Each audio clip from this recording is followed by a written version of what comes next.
الصوم لله يجزي كيف شاء به نحمدہ ونصلی علی رسولہ الکریم، اما بعد، بسم اللہ الرحمن الرحیم۔ معزز خواتین و حضرات، السلام علیکم ورحمۃ اللہ وبرکاتہ۔ ایک ایسی میت ہے کہ جس کو شرعی طور پر غسل نہیں دیا جا سکتا، یعنی اس کا جسم پھٹ چکا ہے، تو اگر غسل نہیں دیا جا سکتا تو پھر اس کا جنازہ کیسے پڑھیں گے؟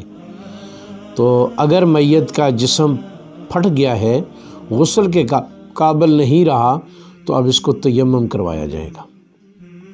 تیمم کروانے کے بعد پھر اس کی جنازہ پڑھی جائے گی۔ چونکہ غسل کا اور وضو کا خلیفہ تیمم موجود ہے، جس طرح ایک آدمی وضو پر قادر نہیں زندگی میں تو وہ تیمم کر کے نماز پڑھے گا، ایک آدمی غسل پہ قادر نہیں تو وہ تیمم کر کے جو ہے نا اپنے آپ کو پاک کرے گا۔ ایسے ہی اگر مرنے کے بعد ایک آدمی اس حالت میں ہے کہ اس کا غسل نہیں دیا جا سکتا، تو پھر مرنے کے بعد بھی اس کو تیمم کروا کے اس کی نماز جنازہ پڑھی جائے گی۔ صرف یعنی کہ غسل بھی نہ ہو اور تیمم بھی نہ ہو اور نماز جنازہ پڑھائی جائے، یہ معتبر نہیں ہے۔ غسل نہیں تو پھر تیمم ہوگا، کیونکہ تیمم سے بھی آدمی ایسے ہی پاک ہو جاتا ہے جس طرح غسل سے پاک ہو جاتا ہے۔ باقی یہ ہے کہ میت کو تیمم کیسے دیا جائے گا؟ تو میت کو تیمم ظاہر بات ہے زندہ دے گا، اور میت کے تیمم کا بھی وہی طریقہ ہے جو زندے کے طریقہ ہے، کہ 2 ضربیں ہیں۔ ان 2 ضربوں میں سے پہلی ضرب اس کے چہرے پر ہے، اور دوسری ضرب اس کے دونوں بازوؤں پر ضرب لگا کے ہاتھ کو پھیرنا ہے۔ یہ اس کا تیمم ہو جائے گا۔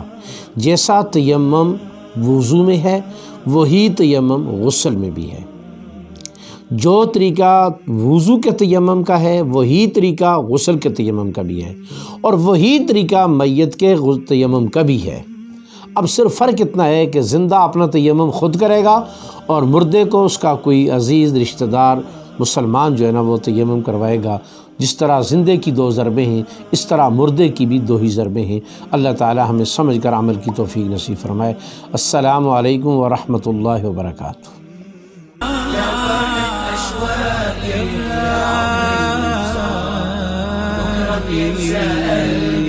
كل أيام الصعب